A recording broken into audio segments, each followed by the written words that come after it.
네, 여러분 안녕하세요. 2020년 10월 18일 청소년부 주일 예배를 시작하도록 하겠습니다. 먼저 사도신경으로 우리의 신앙을 고백하겠습니다. 나는 전능하신 아버지 하나님 천지의 창조주를 믿습니다. 나는 그의 유일하신 아들 우리 주 예수 그리스도를 믿습니다. 그는 성령으로 잉태되어 동정녀 마리아에게서 나시고 본디오 빌라도에게 고난을 받아 십자가에 못 박혀 죽으시고 장사된 지 사흘 만에 죽은 자 가운데서 다시 살아나셨으며 하늘에 오르시어 전능하신 아버지 하나님 우편에 앉아 계시다가 거기로부터 살아있는 자와 죽은 자를 심판하러 오십니다. 나는 성령을 믿으며 거룩한 공교회와 성도의 교제와 죄를 용서받는 것과 몸의 부활과 영생을 믿습니다. 아멘. 네, 전사님이 한번 기도하겠습니다.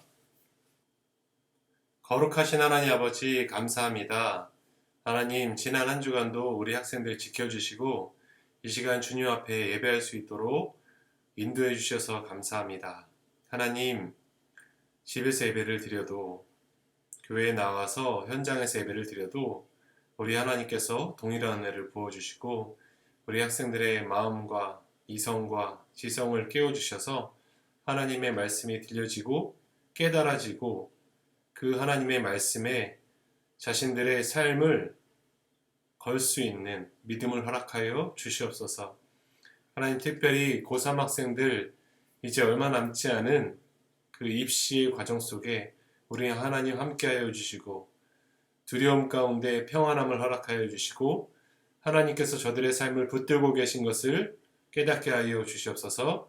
존귀하신 예수님의 이름으로 기도합니다. 아멘. 네, 시간 찬양 시간인데요, 여러분. 네, 오늘은 전사님이 찬양을 하지 않고 여러분들과 찬양 한 곡을 같이 공유하고 싶습니다. 네, 레이블 더 가스펠이라는 그룹인데요.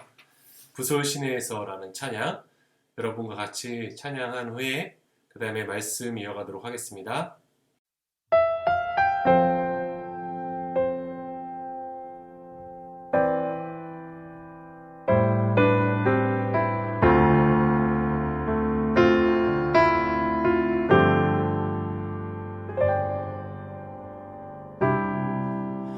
어두운 방에 홀로 누워 오늘의 나를 떠올려 보네.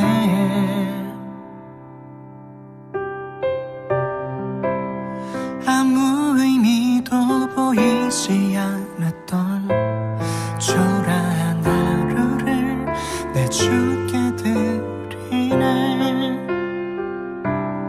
하나님 내 맘이 두려워 울어요.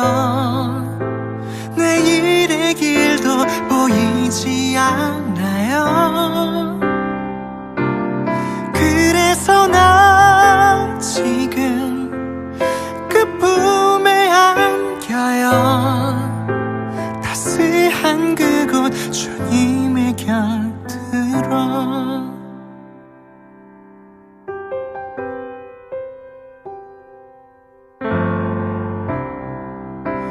오늘의 삶에 비춰진 연약한 내 믿음, 내 모자란 사랑.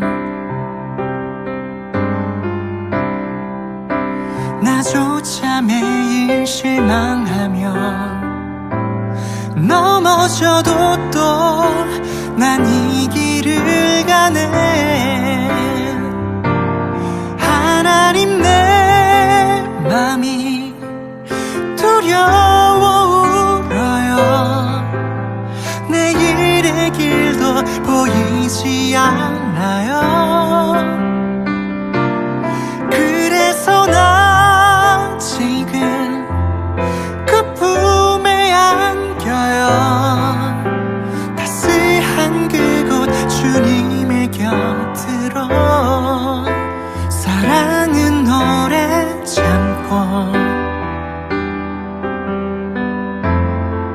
사랑은 날 주장하지 않으면 날 이끄시는 그분을 따라 한 걸음 가는 것.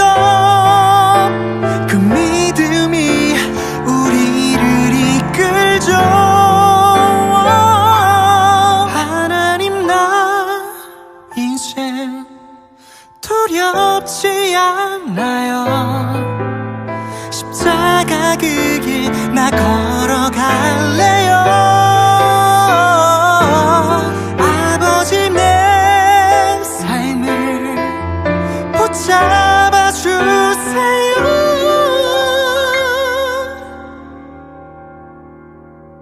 당신 품에 날 안길 때까지 함께라면 나 두렵지 않죠.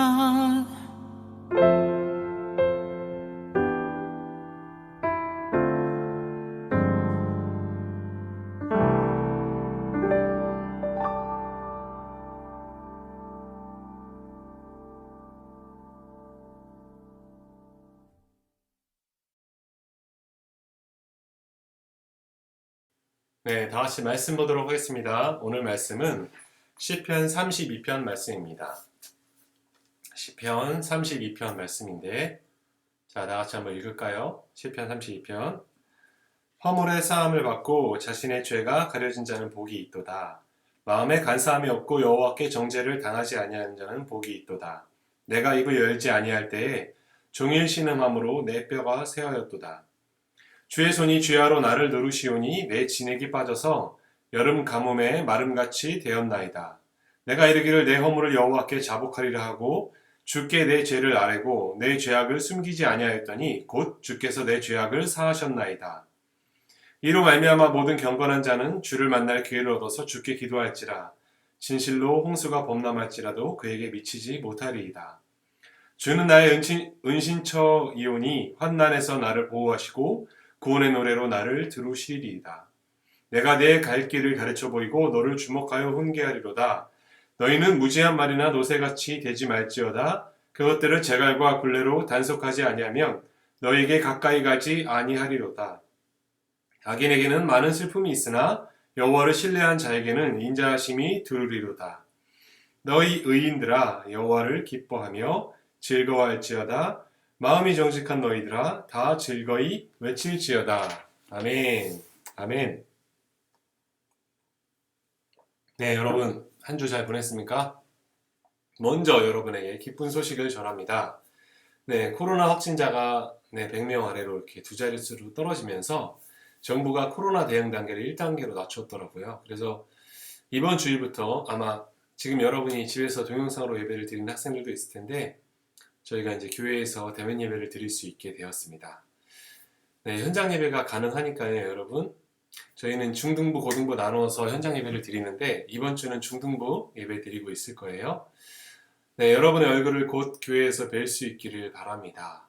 네, 여러분이 모두 다 아시겠지만 저희 교회는 코로나가 시작된 이후로 현장 예배를 드리더라도 정부에서 내려온 모든 방역 지침을 잘 지키고 있어요. 그러니까 안전거리도 유지하고 손소독도 하고 체온도 재고 있고 일체의 소그룹 활동을 하지 않고 있습니다.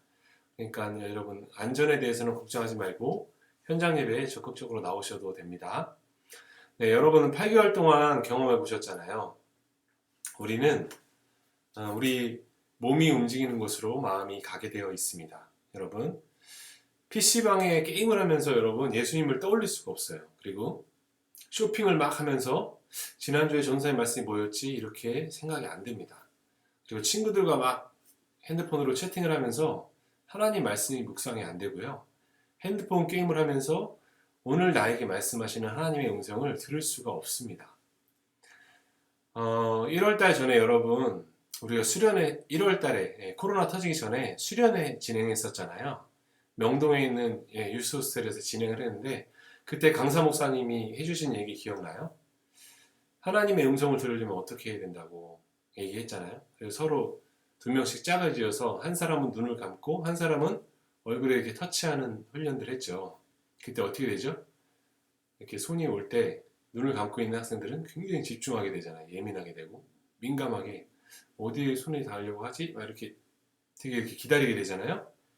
우리 하나님도 여러분 그래요.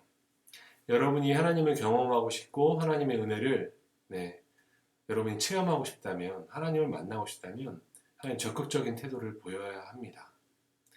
하나님의 임재를, 하나님의 살아계심을 경험하고 싶다면 하나님의 은혜가 있고 하나님의 말씀이 있고 하나님의 은혜의 통로가 되는 그런 곳으로 여러분의 자리를 옮겨야 하죠. 그곳이 어딜까요?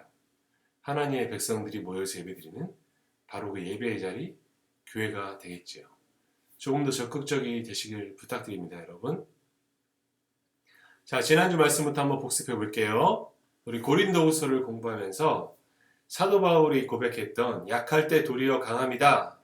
약할 때 난 도리어 강할 수 있다라는 그런 역설의 말씀을 배웠습니다. 바울이 어떤 상황 속에서 이런 고백을 했습니까? 고린도 교회는 아주 문제가 많은 교회였는데 그 문제 이외에도 외부에서 들어온 어떤 무리가 사도 바울과 고린도 교회를 갈라놓으려고 했습니다. 사도 바울은 예수님의 십자가 복음으로 교회를 세우고 개척하고 양육했는데 예수님의 십자가 복음 이외에도 율법의 의무와 책임을 주장하는 사람들이 교회에 들어온 거예요. 누구죠? 바로 바울을 반대했던 유대인 거짓 교사들이었습니다. 그들은 예수님의 십자가 복음 이외에도 율법도 그대로 지켜야 한다고 주장을 했어요. 이방인 그리스도인이었던 고린도 교인들에게요. 너희들 예수님의 십자가 복음을 믿는 거 말고 율법도 같이 지켜야 된다고 거짓말을 했습니다. 여러분, 거짓말이 먹히려면 어떻게 해야 되죠? 그럴듯하게 거짓말을 하려면, 거짓말이 먹히려면 상대가 나를 믿어야 됩니다. 그래서 그들이 썼던 방법이 있죠. 고린도 교회 교인들의 마음을 얻기 위해서 자신들을 자랑하기 시작했어요. 여러분, 당신은 어떤 문화라고 했죠? 전사님이 수치와 명예의 문화, 사람들의 명예가 아주 중요하던 문화였어요. 그래서 그들은 고린도 교회의 사람들에게 마음을 얻기 위해서 자신들을 자랑하기 시작합니다. 자신들이 진짜 예수님의 제자라고 자랑을 하고요. 예루살렘 교회의 추천장, 나는 복음을 전할 수 있는 신실한 사람이야라는 추천장을 자랑하고 특별한 꿈과 환상을 보았던 경험들을 고린도 교회 교인들에게 자랑을 했습니다. 자신들이 꽤 괜찮은 사람인 것을 고린도 교회 사람들에게 어필한 다음에 그 다음에 이간질을 시작하는 거예요. 이간질. 야, 너희들 교회를 개척했던 바울은 진짜 사도가 아니야. 그 사람은 능력이 없는 사람이야. 자신의 병도 하나 못 고치는 사람이잖아. 야, 바울은 예수님의 직계 제자가 아닌 거 너희들 알고 있어? 야, 걔 일을 하는 거 봤지? 걔는 텐트 메이커야. 텐트 만드는 사람이야. 그거 천민들이 가지고 있는 직업이잖아. 바울은 너희들의 지도자가 되긴 부족해. 바울을 대적했던 유대인 거짓 교사들은 바울이 갖고 있었던 외적인 조건들, 눈에 보이는 외적인 조건들을 공격하기 시작한 거죠. 만약 설교를 듣는 여러분들이 전사님에게 전사님 설교할 자격이 없어요. 전사님 학교는 별로 좋은 학교가 아닙니다. 전사님 성경에 대해서 잘 모르잖아요. 전사님이 저희에게 설교할 자격이 있어요. 이렇게 저에게 공격한다면 제가 어떤 기분이겠어요. 그런데 이러한 대적자들의 모든 공격에 대한 바울의 답변이 바로 고린도서 12장 10절이죠. 그러므로 내가 그리스도를 위하여 약한 것들과 능욕과 궁핍과 박해와 곤고를 기뻐하노니 이는 내가 약한 그때에 강함이다. 여러분, 바울이 활동했을 그 당시 2000년 전이나 오늘날이나 세상에서는요, 강함이 좋은 것이고 약함은 나쁜 걸로 사람들이 얘기해요. 세상은 언제나 강함을 추구하죠. 약함을 자랑하는 사람들은 없습니다. 세상의 질서를 한번 보세요, 여러분. 평화를 주장하는 사람들이 가장 먼저 내세우는 것이 뭐죠? 강력한 군사력이죠. 강력한 군사력이 있어야 전쟁이 억제된다고 얘기하는 것이 세상의 논리죠. 약한 것, 연약한 것, 넘어지는 것, 쓰러지는 것, 비틀거리는 것, 서투른 것, 이런 건 사람들이 다 싫어하는 거예요. 기피하는 겁니다. 약점이라고 생각해요. 그런데 바울은요, 거꾸로 우리가 약하기 때문에 오히려 내 안에 계시는 예수님의 능력으로 강하다 이렇게 얘기하고 있어요. 왜냐하면 우리의 능력은요, 여러분, 우리의 능력과 강함은 예수님에게서 나오는 것이기 때문에 그래요. 그러면 예수님께서 추구하셨던 강함이 어떤 것인지 알아야겠죠. 그건 예수님께서 어떤 삶을 사셨는지 보면 알 수 있어요. 예수님은 가장 가난하고 소외된 자들을 찾아가셨고 병든 자를 치유하셨고 세상 변두리에서 희망 없이 살아갔던 제자들을 예수님의 제자로 부르시고 하나님의 나라로 초대하셨죠. 그리고 예수님은 십자가에서요 가장 비참하게 외롭게 쓸쓸하게 죽으신 분이에요. 그런데 여러분 우리가 주목할 것이 있죠. 아이러니하게도 역설적이게도 십자가에 달리신 예수님께서 모든 사람들에게 구원의 길을 열어주셨다는 사실입니다. 세상적인 기준으로는 가장 약할 때요. 예수님은 십자가 위에서 우리를 구원하실 수 있는 가장 강력한 능력을 보이신 것입니다. 바로 이 비밀을 사도 바울이 깨달았어요. 내가 약할 때 예수님에게서 오는 진정한 강함이 나에게 주어질 수 있는 것이구나. 그것이 비밀이었거든요. 여러분 꼭 기억하십시오. 여러분들이 가진 연약함들이 있을 거예요. 약함이 있을 겁니다. 그런데 여러분들이 가진 그 연약함, 약함들은 예수님의 능력을 우리 속에 머물게 하는 통로가 됩니다. 다시 한번, 여러분이 가진 약함은 예수님의 능력을 우리 속에 머물게 하는 통로가 돼요. 그 약함 때문에 예수님의 능력을 더 경험할 수 있습니다. 오늘 우리가 공부할 본문은 시편 32편 1절에서 11절입니다. 시편 32편은 인간의 죄에 대해서 얘기하고 있어요. 죄. 여러분 어떻습니까? 이 죄라는 단어를 딱 들었을 때 여러분 혹시 이 죄라는 단어를 교회가 아닌 곳에서 들어본 적이 있어요? 우리가 알고 있는 죄는요, 사회법, 도덕법을 어겼을 때 우리 사회가 갖고 있는 사법 체계에 의해서 처벌을 받는 것을 의미하죠. 그런데 여러분, 기독교가 얘기하는 죄는 우리가 행동으로 짓게 되는 죄, 그것보다 더 깊은 죄의 본질을 다루고 있습니다. 우리 속에 있는 여러분 근본적인 죄가 있어요.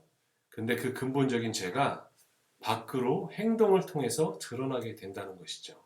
그래서 성경은 행동으로 짓는 죄뿐만이 아니라요, 머리로 우리의 마음으로 짓는 죄로 동일한 죄라고 정의를 합니다.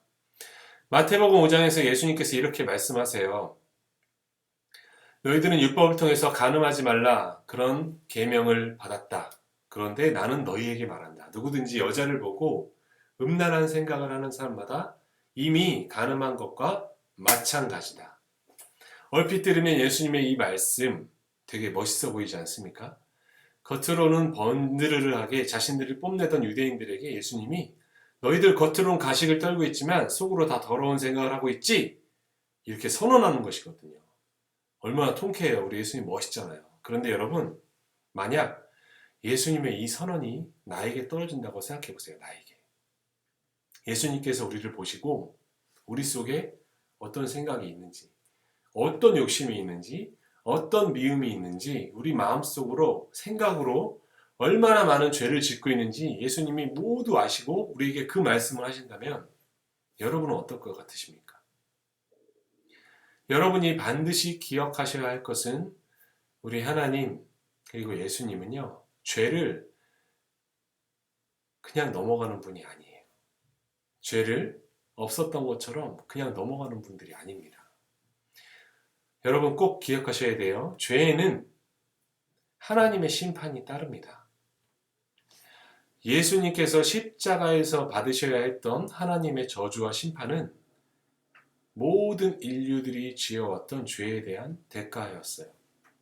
죄는 아무 일도 없었던 것처럼 없던 것처럼 할 수 없다고요. 그래서 오늘은 죄에 대한 이야기를 좀 해보려고 합니다. 우리에게 여전히 남아있는 그 죄, 예수님을 믿어도 끊어지지 않는 그 죄, 매일매일 반복되는 그 죄, 도대체 그 죄를 어떻게 해야 할까요? 그리고 그 죄가 여러분들에게는 어떤 의미입니까? 여러분은 죄에 대해서 혹시 무책임하게 그냥 잊고 사는 것은 아닌가요? 하나님 날 사랑하시니까 죄를 지어도 용서하시겠지, 이렇게 그냥 단순하게 생각하고 계신 건 아니에요? 물론 하나님 앞에 설 때 우리가 최종 심판에서 이 세상에 예수님께서 재림하실 그때 분명히 우리는 예수님의 십자가 때문에 하나님의 최종 심판에서 죄사함을 받게 됩니다. 그것이 예수님이 죽으셨던 그 십자가의 능력이에요. 그런데 여러분, 우리가 기억해야 될 것은 여러분이 매일매일 짓는 죄, 여러분이 회개하지 않는 그 죄에 대해서 여러분이 죄에 따른 결과를 반드시 받게 된다는 것입니다. 여러분들이 매일매일 짓게 되는 죄는 그 죄에 대한 결과가 여러분에게 주어진다고요. 여러분, 다윗이 어떤 인물인지 모두 아시죠? 어려서부터 우리는 막 유치부, 유년부, 아동부 때부터 주일학교에 다녔던 학생이라면 다윗에 대해서 많이 들어봤을 거예요. 다윗은 엄청 믿음이 좋고 심지어 하나님께서 내 마음에 딱 맞는 사람이다 이렇게까지 칭찬하셨잖아요. 그런데 여러분, 다윗의 삶에 그렇게 하나님의 축복만 있었을까요? 축복만? 사무엘하 11장에 보면요, 아주 다윗에 대한 적나라한 사건이 기록되어 있는데, 다윗이 자신의 충직한 부하였던 우리야라고 하는 사람의 아내를, 그 아내와 한마디로 불륜을 저질러요. 사실은 다윗은 왕이었기 때문에 거의 성폭력에 가깝거든요. 그 밧세바를 왕의 권력으로 취해서 그 밧세바와 성적인 죄를 짓게 됩니다. 그 후에 밧세바가 임신을 하게 되는데, 다윗은 그 사실을 숨기기 위해서 자신을 위해서 열심히 전쟁터에서 싸움을 하고 있던 우리야를 음모를 통해서 죽여버립니다. 그 후에 하나님께서 나단 선지자를 다윗에게 보내세요. 그리고 다윗에게 심판을 선고하시죠. 그 내용은 다윗이 하나님께 죄를 지었기 때문에 밧세바가 임신을 했던 그 아이가 죽게 된다는 내용이었어요. 다윗의 죄 때문에 밧세바가 임신해서 낳은 그 아이가 죽게 됩니다. 여러분, 이것이 다윗에 대한 하나님의 심판이었어요. 다윗의 죄를 하나님께서 용서하지 않으셨을까요? 아니에요. 용서하셨어요. 하나님이 다윗의 회개를 받아주셨습니다. 용서하셨어요. 그리고 다시 한번 기회를 주셨어요. 그런데 여러분, 다윗은 자신의 죄에 대한 결과를 받아야 했다고요. 그게 하나님의 심판입니다. 오늘 이런 측면에서 오늘 우리 본문을 우리가 본 시편 32편을 살펴보려고 하거든요. 1절과 2절은 이렇게 돼요. 개역개정은 허물의 사함을 받고 자신의 죄가 가려진 자는 복이 있도다. 마음에 간사함이 없고 여호와께 정죄를 당하지 아니하는 자는 복이 있도다. 이렇게 번역했어요. 그런데 새번역 성경은 복되어라, 거역한 죄 용서받고 허물을 받은 그 사람, 주님께서 죄 없는 자로 여겨주시는 그 사람, 마음에 속임수가 없는 그 사람, 이렇게 번역했어요. 현대인의 성경은 이렇게 번역했어요. 잘못을 용서받고 하나님이 죄를 덮어주신 사람은 행복하다. 마음에 거짓이 없고 여호와께서 그 죄를 인정하지 않는 사람은 행복하다. 이렇게 번역을 했습니다. 시편 32편의 시작은 복되도다 이런 선포로 시작돼요. 그런데 여러분, 재미있는 것이 있습니다. 복되도다 이렇게 외친 후에, 이거 다윗의 시편이거든요. 시편 32편이. 다윗이 얘기하는 게 죄 없는 자가 복되다 이렇게 말하는 것이 아니라 죄를 용서받은 자가 복되도다 이렇게 외치고 있다는 사실이죠. 이것은 무엇을 말해줄까요? 다윗의 이 고백은 복되도다, 그 죄악을 용서받고 그 허물을 덮은 사람, 이 표현에는 모든 인간이 누구도 예외 없이 죄인이라는 사실을 전제하고 있어요. 죄인이 아닌데 여러분, 용서받을 필요가 없잖아요. 다윗은 이 시편 고백을 통해서 복된 사람이 누구인가 물은 후에 그 죄, 인간이라면 누구라도 피해갈 수 없는 그 죄를 용서받은 자가 복되다 이렇게 고백을 하고 있는 거예요. 그런데 여러분, 이러한 용서를 받기 위해서 한 가지 필수적인 것이 있어요. 그게 무엇일까요? 주님께서 죄 없는 자로 여겨주시는 그 사람은 마음에 속임수가 없는 사람이라는 사실이에요. 여기서 2절에 표현된 간사함 또는 거짓이라는 히브리어 단어가 레미아라는 단어인데요. 이 단어에는 여러 가지 뜻이 있는데 그 뜻을 종합적으로 유추해 보면 속이다, 속임, 이런 의미를 갖고 있어요. 인간은 누구나 죄인이기 때문에 하나님의 심판을 면할 수가 없습니다, 여러분. 심지어 하나님께서 이 사람은 내 마음에 합한 사람이야 라고, 꼭 내 마음에 드는 사람이야 라고 칭찬을 했던 다윗도 마찬가지였어요. 그런데 그 다윗이 알았어요. 하나님께 복을 받은 사람은 어떤 사람인가? 왕인가? 큰 재산을 모은 사람인가? 착한 사람인가? 공부를 잘하는 사람인가? 구독자가 100만 명, 500만, 1000만 넘은 유튜버인가? 전부 아니라는 거예요. 하나님께 복을 받은 사람은 그 죄를 용서받은 사람인데 그 사람의 마음에는 거짓과 속임이 없다. 이것이 다윗의 고백이에요. 그래서 우리는 시편 32편을 통해서 세 가지 사실을 깨달을 수 있거든요. 첫째, 인간은 죄로 인해서 모두 하나님의 심판을 피할 수 없는 존재다라는 사실이고요. 둘째, 그렇다면 어떻게 해야 될까? 능력이 없는 우리가 나면서부터 죄인인 우리가 할 수 있는 일이 있습니까, 여러분? 없어요. 그래서 하나님께서 죄를 사해 주셔야 한다는 사실이에요. 그래서 다윗이 고백했던 것처럼 그 죄가 가려진 사람, 그 죄가 사해진 사람이 가장 큰 복을 받은 사람인 것이죠. 셋째, 그 사람은 어떤 사람이라고요? 다윗이 고백을 하잖아요. 5절, 내가 이르기를 내 허물을 여호와께 자복하리라 하고 주께 내 죄를 아뢰고 내 죄악을 숨기지 아니하였더니 곧 주께서 내 죄악을 사하셨나이다. 아멘, 아멘. 여러분, 우리가 이런 사람이 돼야 돼요. 인간은 누구나 여러분 삶에서 나면서부터 죄인이고 또 살면서부터 살아가면서 죄를 범할 수밖에 없는 존재들인 것이 바로 우리예요. 여러분이나 저나 마찬가지 모두가 죄인이고 죄를 짓고 살아갑니다. 그런데 하나님께서 우리의 허물과 죄를 사해 주세요. 여러분 꼭 기억하십시오. 하나님은 우리의 죄를 사해 주시는 하나님이에요. 그런데 어떤 사람들의 허물을 사해 주실까요? 그 마음에 거짓이 없는 사람. 여기서 표현된 거짓은 자신이 지은 죄를 하나님께 정직하게 고백하는 사람들이다. 이런 뜻이에요. 이런 사람은 가장 큰 복을 받게 되는데 복되어라 거역한 죄 용서를 받고 그 허물을 받은 그 사람 하나님께서 죄 없는 자로 여겨주시는 그 사람은 마음에 속임수가 없다. 그 사람은 복되고 복되다. 이것이 시편 32편의 고백이에요. 찬양을 터뜨리게 되는 것이죠. 여러분 우리에게 가장 큰 복이 무엇일까요? 가장 큰 복. 우리가 창세기를 공부하면서 배웠잖아요. 요셉이 왜 형통했습니까, 여러분? 하나님께서 요셉과 함께 하심으로. 이게 가장 큰 복이잖아요, 여러분. 이거보다 더 큰 복이 없어요. 그런데 죄를 용서받고 허물을 벗은 그 사람이 복되도다 외친다고요, 다윗이. 하나님께서 그 사람과 동행하신다는 얘기거든요. 마음에 속임이 없이, 거짓이 없이 하나님께 정직하게 자신의 죄를 고백하고 회개하는 그 사람은 하나님께서 동행하신다는 것입니다. 그게 누구예요, 여러분? 그게 바로 여러분과 저입니다. 혹시 여러분 남들은 모르지만 부모님도 모르고 친구들도 모르고 어느 누구도 모르지만 혼자 끙끙대는 그런 죄가 있습니까, 여러분에게? 남들은 모르지만 마음속에 숨겨되어서 괴롭고 힘들고 어려운 그 죄가 여러분에게 있어요? 혼자 고민되고 끙끙 앓는 그 죄가 있냐 말이죠. 여러분 그렇다면 하나님께 고백하십시오.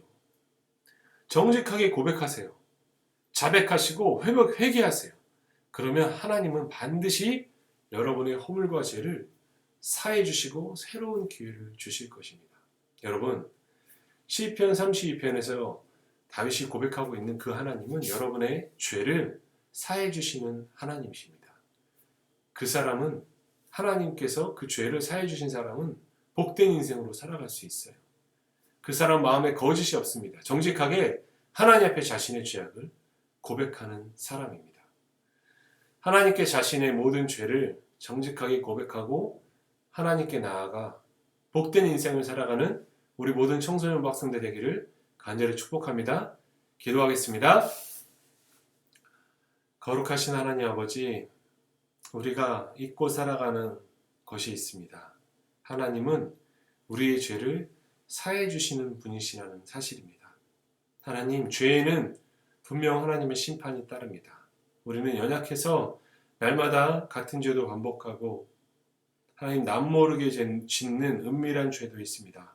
마음으로 생각으로 짓는 죄악들이 있습니다.